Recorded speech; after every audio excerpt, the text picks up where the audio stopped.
All right, thank you so much, Julie. 7:31 right now, and the new school year is certainly underway. And while students settle into their new routines, everyone is excited about what's ahead. So School is really good. I mean, the school has already, boosted my confidence, and it helps me with my mental skills too. Public school students produce the best, the most talented of everything that you would look for. They come right out of our public schools. Education officials will be visiting more schools today, making sure that students and teachers have everything they need to get the school year off to the right start. The president of the Teachers Union, Michael Mulgrew, is joining us before he starts making his rounds today. A very busy guy, so we're so glad that you're joining us this morning, Michael. Thanks for taking that time. Good morning. Good morning. Morning. So we saw you yesterday joining Mayor Eric Adams, Schools Chancellor David Banks in Williamsburg to kick off the new school year. So what is the biggest concern or maybe even challenge that your teachers are facing as they start this new year? Well, the first, it's a routine in terms of we have to make sure that all the schools are up and running, and at the same time, every teacher in a classroom wants to make sure that their class roster is settled, that they have the right supplies, that they are getting whatever, if they're involved with any of the new curriculum mandates, that there is a real year-long training regimen put in place to help them do that work. So there's a lot of nuts and bolts. And then we'll start looking at, which we know we have, we'll start looking at the subject areas for teachers that we know we have shortages in, and start to try to figure out how to start recruiting more teachers here into New York City. How many teacher shortages do you have? Don't know at this point. It's going to be in the thousands. It's a nationally, it's massive. In the state of New York, it's upwards of 40 to 50,000. So how do you close that gap, right? I mean, are there some classes that need to be combined?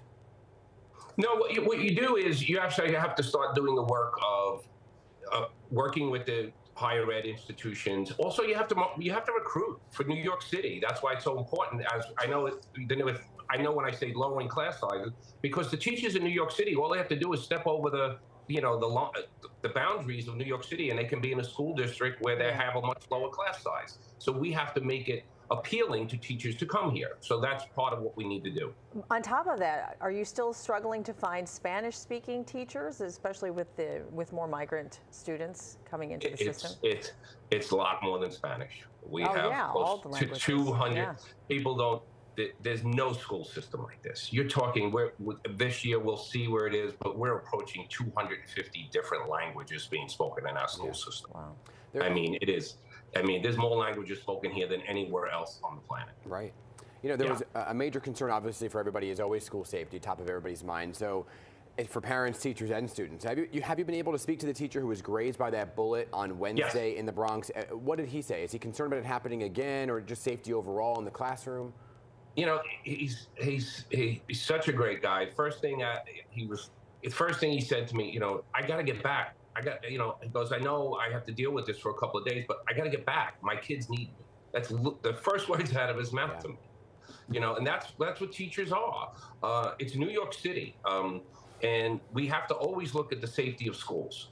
And we have to be vigilant about it. We have to have safe passages for children to come and go from their schools and their community schools. And this is something we're constantly looked at, but it's never enough as far as we're concerned, because one incident is too many incidents. So we have to always be under that frame of mind. And also inside the schools themselves, we have to make sure that the discipline is being done appropriately, both for students and for what we call the culture of the school building. Yeah. So the chief of the NYPD School Safety Division told us that there will be at least one officer assigned to each and every school. So are you part of the conversations then with the NYPD? We have a very strong relationship through all these different administrations and through all whatever you see politically. We have always had a very strong relationship with NYPD. We coordinate, we work hand in hand constantly with each other, and we just deal with issues very quickly and professionally, and it's really just about sharing that information, training, so the people, our staffs in school know what to do to keep our children safe. But yeah, we are really, we thank the NYPD for all of that work. If I may go back to lower class size for just a second, because it's actually the law, right? By 2027, you have to have a certain number. So 24 new schools opened this year, 9 new schools, 11,000 new seats. Is that helping reduce that class size? And are you on track to meet the requirements by 2027?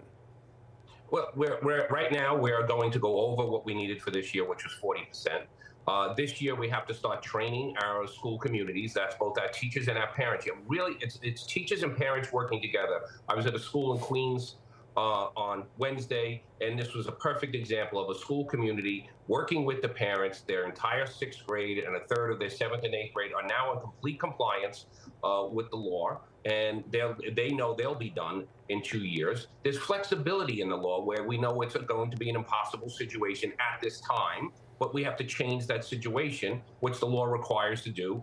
There's a 5-year period to do that work when we create more school seats. So yes, it's constantly about where are we looking to make sure that we are filling the need.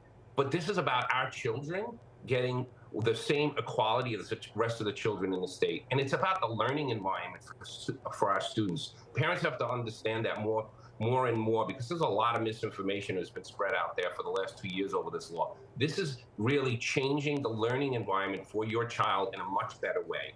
And it's and teachers talk about that all the time, spending more and more time with their students because of this law.